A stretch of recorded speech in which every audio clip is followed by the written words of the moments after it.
Price ते demand दा inverse relationship है। अगर प्राइस वधेगा तो डिमांड डिक्रीज होएगी, अगर प्राइस डिक्रीज होएगा तो डिमांड इंक्रीज होएगी। Welcome to my channel Simran Multani Commerce Education. Like, share, comment, subscribe my channel and press the bell icon. Today our topic is law of demand. What is law of demand? What are its major acceptations and implications? Okay, ਇਸ ਦੇ ਵਿੱਚ ਆਪਾਂ ਕੀ ਕਰਾਂਗੇ? Introduction, meaning of demand, law of demand, then the definition, then assumptions, acceptations, then implications, ठीक है, फिर then अपना आंदा conclusion. Okay, now get started. Introduction ਦੇ ਵਿੱਚ ਕੀ ਦੱਸਿਆ ਹੋਇਆ demand the? The law of demand state that other thing being equal, मतलब कि other things ਜਿਹੜੀਆਂ equal ਰਹਿਣਗੀਆਂ, the demand for a good expands with a decrease in price. अगर price goods ਦੀ demand ਜਿਹੜੀ ਹੈ expand मतलब ਵਧੇਗੀ ਤਾਂ price ਜਿਹੜਾ decrease ਕਰੇਗਾ and contract with an increase in price. Okay, in other words, ਜੇ simple language ਦੇ ਵਿੱਚ ਕਹਿਣਾ ਹੋਏ, there is an inverse relationship between quantity demanded of a commodity and its own price. मतलब कि ਇਹਨਾਂ ਦੇ ਕਹਿਣ ਦਾ ਮਤਲਬ ਇਹ ਪ੍ਰਾਈਸ ਤੇ ਡਿਮਾਂਡ ਦਾ ਇਨਵਰਸ ਰਿਲੇਸ਼ਨਸ਼ਿਪ ਹੈ। ਅਗਰ ਪ੍ਰਾਈਸ ਵਧੇਗਾ ਤਾਂ ਡਿਮਾਂਡ ਡਿਕਰੀਜ਼ ਹੋਏਗੀ, अगर प्राइस डिक्रीज होएगा तो डिमांड इंक्रीज होएगी। ओके, दैन नेक्स्ट आता है अपना मीनिंग ऑफ डिमांड। डिमांड का मतलब क्या होता है? ठीक है, demand is not wishful thing.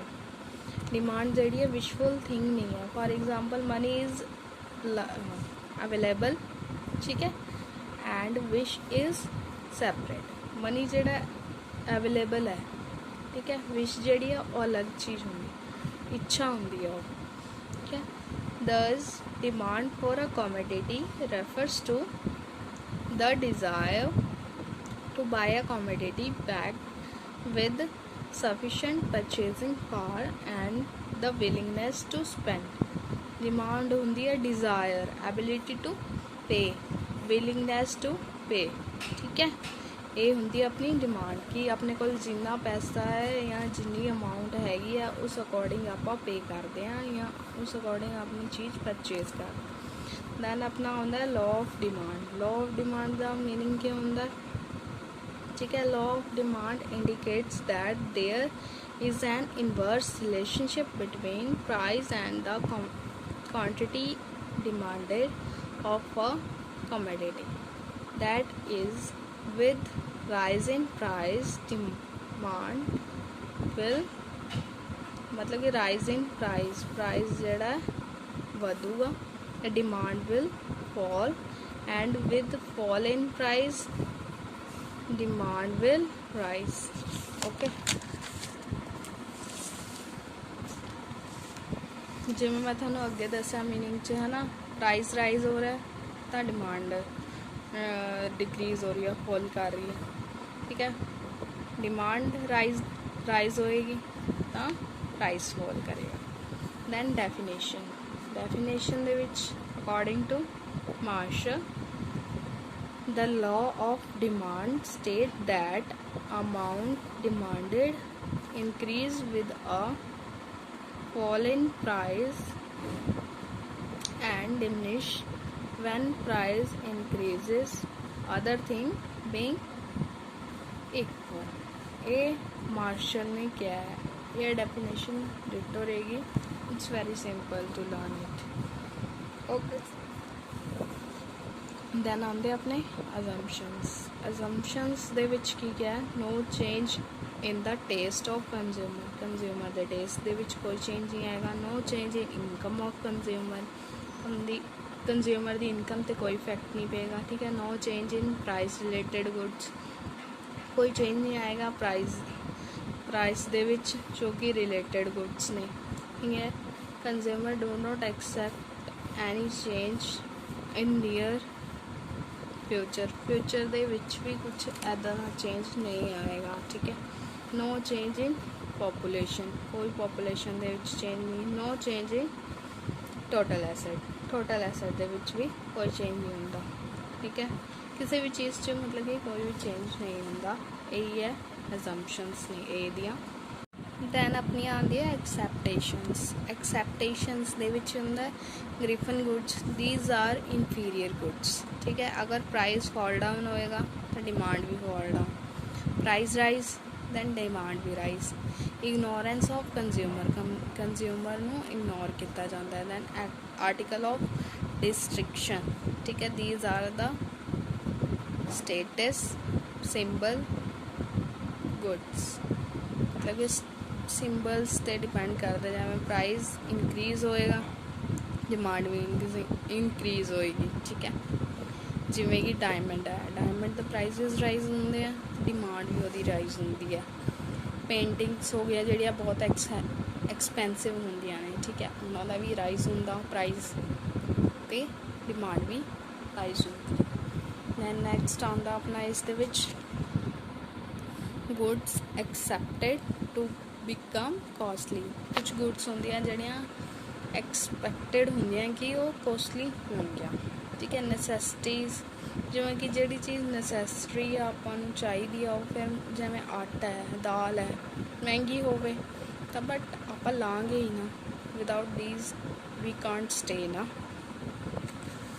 Then next are is other expectations, change in season दे विच कुछ चेंज आंदा है। क्लाइमेटिक कंडीशंस, ठीक है। चेंज इन फैशन ट्रेंड्स, ठीक है। नेचुरल क्लैमिटीज़, ठीक है। चेंज इन नेचुरल क्लैमिटीज़ मतलब कि सीज़न जिवें गर्मी सर्दी रेनी, ठीक है। क्लाइमेटिक कंडीशन मतलब एकदम कई बार बारिश हो जाए या कुछ हो जाए, ठीक है। फैशन जिवें लेडीज़ का पहले फैशन की चल रहा सी जिवें salwar suit, but now days की चल रहा है शरारा प्लाजो, ठीक है। नैचुरल क्लैमिटीज़ दे विच जिवें अर्थक्वेक, ठीक है, फ्लड। फिर जिवें हैबिचुअल गुड्स, आपां जिस चीज़ दे हैबिचुअल हो चुके हैं, जिवें आपां यूज़ करते हैं वैसलीन, ठीक है, वो महंगी होए सस्ती होए बट आपां वही रिकमेंड करांगे ना, नॉट एन अदर, बिकॉज ਉਹਦੇ ਆਪਾਂ हैबिचुअल हो चुके हैं उस गुड ते, ਆਪਾਂ ਨੂੰ ਉਹ अच्छी लगती। दैन नैक्सट अपना आंदा डेमोस्ट्रेशन इफेक्ट, ठीक है। नैक्सट आंदा अपना प्रेस्टेज गुड्स, ठीक है। ये सारियां अपनियां की हो गया एक्सैप्टेशंस, ओके। दैन नैक्सट आउंदियां ने अपनियां implications of law of demand. Implications की ने price determination, tax on commodities, ठीक है। एग्रीकल्चर प्राइजेस, प्लानिंग, ठीक है। प्राइस दे विच की हुंदा a monopolistic can determine the price of a commodity and the basis of a such law, okay. He can know the effect on demand due to increase or decrease in price. Demand ਤੇ effect ਪੈਂਦਾ ਹੈ जब price increase ਹੁੰਦਾ ਹੈ ਚਾਹੇ decrease ਹੁੰਦਾ ਹੈ, okay. Then tax on commodities, the law of demand is important for the tax authorities. ये law of demand important है tax authorities ਦੇ ਲਈ, ठीक है। The effect of tax and different commodities is checked, ठीक है। जोड़ा भी इफेक्ट होंगे टैक्स से और डिफरेंट कमोडिटीज़ से वो चैक किया जाता, ठीक है। दैन अपना नैक्सट होंदा है एग्रीकल्चर प्राइजेस, ठीक है। Agriculture prices, the law of demand is useful to determine is agriculture prices. When there are good crops, the price comes down due to change in demand. ठीक है, अब जब मतलब कि क्या गया है कि डिमांड लॉ ऑफ डिमांड जड़ा यूजफुल है एग्रीकल्चर प्राइजेस दे विच भी। ठीक है, ਜਦੋਂ गुड्स क्रॉप्स ਹੁੰਦੀਆਂ ਜਿਹੜੀਆਂ गुड क्रॉप्स मतलब ਵਧੀਆ क्रॉप्स ਹੁੰਦੀਆਂ ਜਿਹੜੀਆਂ ਉਹਨਾਂ ਦਾ ਪ੍ਰਾਈਸ ਡਾਊਨ ਹੋਏਗਾ ਕਿਉਂਕਿ ਡਿਮਾਂਡ ਦੇ ਵਿੱਚ ਜਦ ਚੇਂਜ ਆਏ। ਠੀਕ ਹੈ, ਪਲੈਨਿੰਗ ਇੰਡੀਵਿਜੂਅਲ डिमांड शेड्यूल। ठीक है, प्लान किया जाता है individual demand schedule is useful for planning. ठीक है, डिमांड शेड्यूल यूज़ किया जाता है जो प्लानिंग के लिए यूजफुल है for individual goods and industries. जो कौन यूज़ करता है इंडिविजुअल गुड्स लिए यूज़ किया जाता या इंडस्ट्रीज लिए। Okay,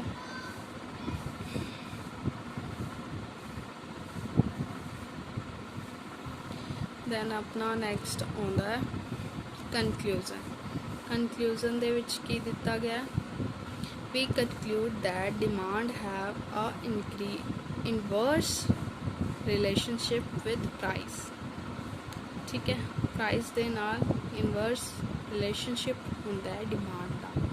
all through demand can rises then price are fall down. Okay, demand rise होंदी है तो प्राइस फॉल डाउन होंदा है। ठीक है, that's all for the law of demand. Please like and subscribe my channel. Like, share, comment, subscribe my channel and press the bell icon. Notes in description box, check it.